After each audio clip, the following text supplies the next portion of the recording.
Alright, welcome back to the shop. Well, what I've been doing here is I've been prepping the wall build portion of our mini houses. Now, I didn't want to bore you guys to tears by building the walls on camera, so I'll talk about what went into them and then show you the completed walls as we put them together. Alrighty, so what do we have here? We've got where we left off before.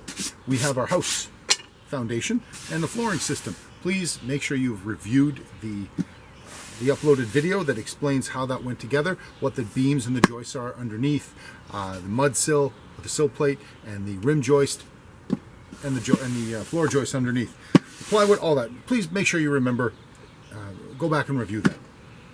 Going from there, you've got a nice flat surface. All these seams should be nice and smooth. This is a mini house, so we're not going to be too particular about this. But what we would begin with is you lay out where the floors are going to be. This is the stage where in a residential construction site, what they would do is they would take this entire floor, and with chalk lines and drawings, and they would have the blueprints off to the side, and they would draw where are all of the walls going to go, and then they would snap the chalk lines. There's a whole art to that. It's actually quite a series of layouts, and I've got a video I'm going to attach to this that you can take a look at, and it shows a couple of gentlemen on a construction site snapping the chalk lines and drawing everything out, making adjustments for where the walls are going to be, where the toilet's going to be, everything, so that after you build the exterior walls, you can start building the interior framing walls, and then you put the second level on. So we'll go from here. But just know that this is where you draw on this big surface where all your walls are going to go. On the outside, you're going to put a rim all the way around, upon which you will put your wall. And the way that this would go, you would build your wall on the floor. This one actually goes this way. So we'll put number 2 over here. I've got these, let's build the perimeter all the way around. So I've got these right here. 2 of the short side, 2 of the long sides. All right, so what I want to make sure is I want to make sure that it's 90 degrees. I want to make sure that it's square. And that was one of the questions that was asked in one of the assignments that was on the Google Classroom. How do you ensure that something is square? There were 3 methods that we talked about. It was the 3-4-5 method. You can take an actual block square, doing like that, and measure and basically have something that you know is 90 degrees and see that they line up. Or you can measure the corners. If these 2 corners, the distance between these 2 corners is the same as the distance between these 2 corners, you'll know that your structure is square, provided that your walls are straight. So what we're going to do is we're going to use this. So I'm going to make sure I have all my pieces in place here in the right spots. So I'm going to just not PL, but it'll do right here. Line that up. There we go. Do the same thing with this one over here. What? I need more contact adhesive, or construction adhesive. Okay. This goes down, making sure this is square. Up against there, and there, and there. Good. And here's the thing. These 2 are square, these are 90 degrees, so the distance between here and here should be equal to exactly what we've got going on here. Okay, so I'll put a little bit of glue down.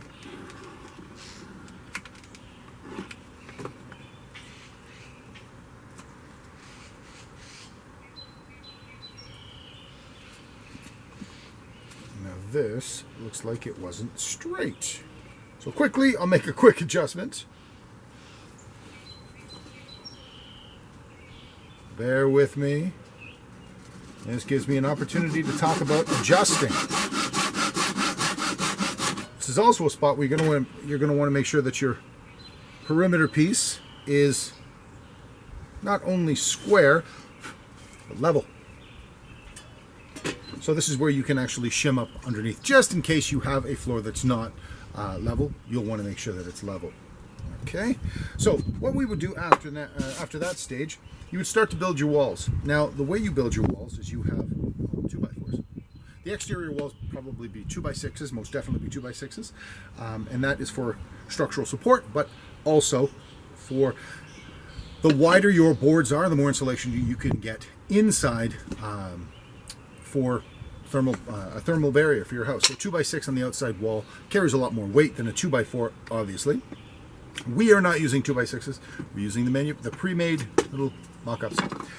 So we've got 2 number 1 pieces and 2 number 2 pieces. And the way this is going to go, this is the way you would do it. You would lay out, where your walls are going to go, and you would see on the floor right here that, oh, on this wall, your blueprints would tell you that, okay, a wall goes all the way across, but there's a window in this wall. So as you built your wall right here, you would frame in the window as it's laying down. Then after the fact, lift it into place.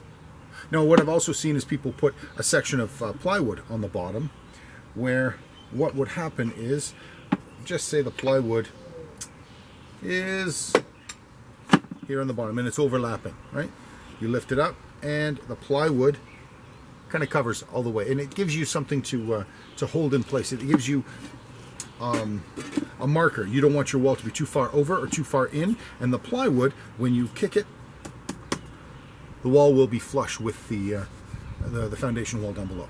So just a little tip there. Okay, so this being in place right there, you would take this wall, build it, and then put it up. Then you would take the second wall, build it, and put it up. And of course you'd brace it. Then you would build the other 2 walls, one with the door and one with not. So what your little mini house is going to have 1 window and 1 door. Then you would build the other one inside and lift that up in place as well. So that's the way the house, kind of goes together. You don't need to see me do that. I'll show you the finished product. But what I do want to do is I want to talk about framing doors and framing windows. First, let's do this. The spacing of your studs on the wall. As we talked about spacing out the floor joists, they need to be at regular intervals. And again, the standard intervals are 12, 16, and 24. Walls, you can get away with 24. Much more appealing to get away with the 24 on a wall than it is on a floor, because, well, walls don't squeak, floors do. But let's just stick with 16-inch on centers, because that is the most common. And again, it's a 16-inch on center because the distance between the studs from center to center has to correspond with the distance that you're going to span with a piece of plywood or a sheet of drywall. And 16, since it goes so neat and tidy into the 96, the full length of an 8-foot sheet of drywall, you can place a piece of drywall, start it on the center of one stud and span over, and it will end on the center of another piece of drywall, so that you don't have to do a lot of patching or back bracing within the wall. It makes the drywall job much, much easier. And, well, drywallers will get pretty upset if they've got to cover, if they've got to spend extra time making up for the fact that the framers didn't put their studs at the right distances. So basically, you're framing a wall. Mostly, you've got your sole plate, which is the bottom plate. You've got your standard studs that go all the way across, spaced out at 16-inch on centers. Then you've got your top plate. That's a regular wall. What they will also do is they will take different mechanisms to make sure your wall doesn't warp. You want it to go up there, but you don't want it to be leaning to one side. They will square it up, and then they will nail a piece of 2x4 across the back and hold it in place. Just put a nail at certain intervals, making sure that it stays square. Take it off later, but that's after it's connected to the other several walls, holding it in the square and true shape. So that's a standard stud and standard walls. When it comes to building a framing in a door, what you want to do is we have to talk about some of the 4 forces that were at play first before we go ahead. The forces that are at play on the structural lumber in your house, remember what they were: compression, tension, torsion, and bending. Okay? Now, to varying degrees, they're all at play somewhere on a wall at all times. This wall is supporting the roof. Really, the roof's going to sit on top of this, so it's pressing down. What it's trying to do is bend this, this top plate, but it can't bend because it's got all these 2x4s, these standard studs, supporting it. And the force that's being applied to the standard 2x4 is compression. So that's pressing down. Now here's what you don't want. You don't want these standard studs having bending pressure applied to them. Now if you had a standard stud in its shape on an angle like this, because it wasn't straight up and down, it wasn't 90 degrees, it wasn't taking the full force of the compression on a straight downward angle.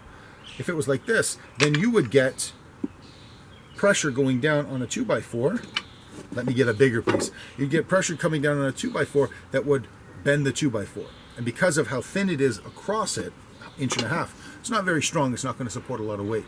But the compressive resistance of a 2x4 is significant. So you want to make sure that they're up and down and straight up and down.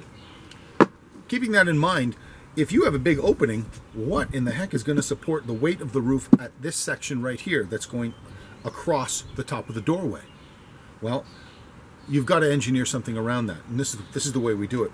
We do the standard studs up to either side of the door. Then this is called the rough opening of the door.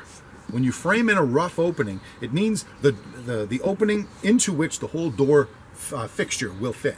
You know, the casement, the door, and everything like that. So this is the rough opening. It's about 1/2 inch to 1 inch wider and taller than the door, giving you a little space. You shim it into place. We'll talk about that maybe a bit later. So here's the way we work this. You want to make sure that the downward pressure from the roof pressing down on your wall is supported, but not by the window or the door that fits into this opening. You want to make sure that the pressure coming down is supported by things to the left and right of it. So you're distributing the weight or sending the force to the left and right side. Here's how we do it. The force is being pressed down on top, just like it is all the way across the wall. The roof is heavy all the way around. So it's pressing down. The compressive force is going into these short studs, and they're called cripple studs.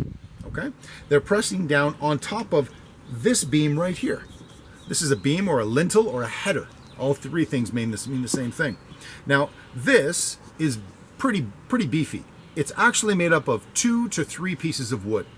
Generally, you'll take a 2x6 or 2x8, depending on the pressure going down and the span that you're bridging.